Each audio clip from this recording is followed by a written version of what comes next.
MIM के सांसद असदुद्दीन ओवैसी, मैं ये कहना चाहता हूं, न्याय संस्था जो अपना वर्डिक्ट देती है वो पुख्ता सबूत देख के देती है।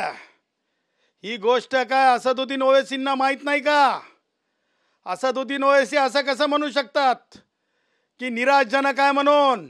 न्यायालयाचे निर्णय हे जस्टिस्ट असतात, न्याय देणारे असतात। न्यायालयावर अशा प्रकारची टिप्पणी करणं, मला असं वाटतंय एका सांसद असलेल्या माणसानं, एक सांसद ने इस तरह की न्यायालय के ऊपर टिप्पणी करना निराशजनक कह के, ये कहते तो समझ जाते कि असदुद्दीन ओवैसी चैलेंज करेगा, लेकिन ये सुन के बहुत बुरा लगा है क्योंकि तुम सांसद हो। तुम कह रहे हो कि आशा और निराशा ये कानून के सामने नहीं होती, तुम्हें जुरिस्डिक्शन होता है।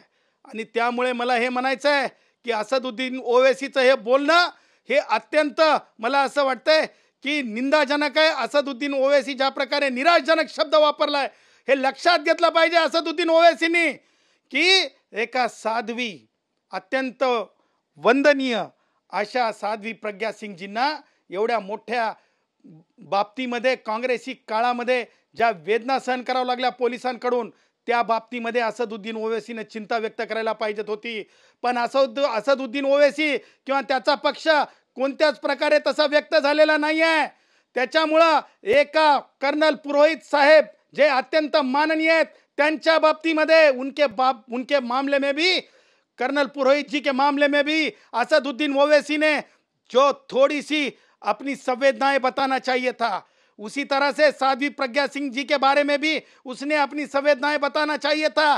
संवेदना हरवलेला माणूस आहे का, असा माझा प्रश्न है। आणि त्याच्या पुढे असदुद्दीन ओवैसी ये कहना चाहता हूं कि कौन मारा गया, इससे पुख्ता कानून के नजरों में क्या है ये देखा जाता है। धर्म को क्यों जोड़ रहे हो उसमें? नमाजी मारा गया, नमाजी मारा गया, नमाजी मारा गया, असं नसतंय। असदुद्दीन ओवैसी एव्हिडन्स ऍक्ट प्रमाणे काय एव्हिडन्स आहे?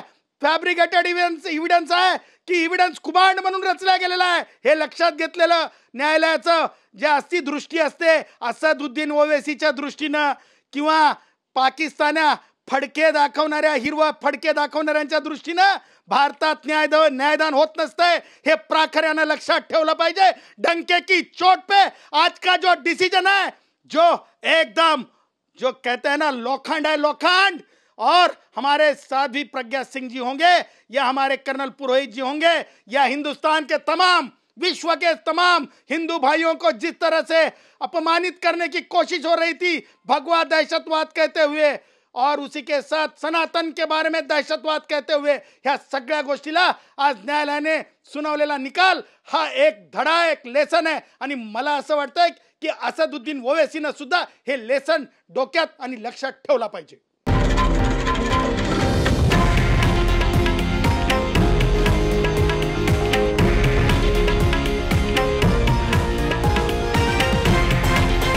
हे आहे देशातील नंबर 1 न्यूज नेटवर्क आणि आपण पाहत आहात TV9 मराठी, एकमेव।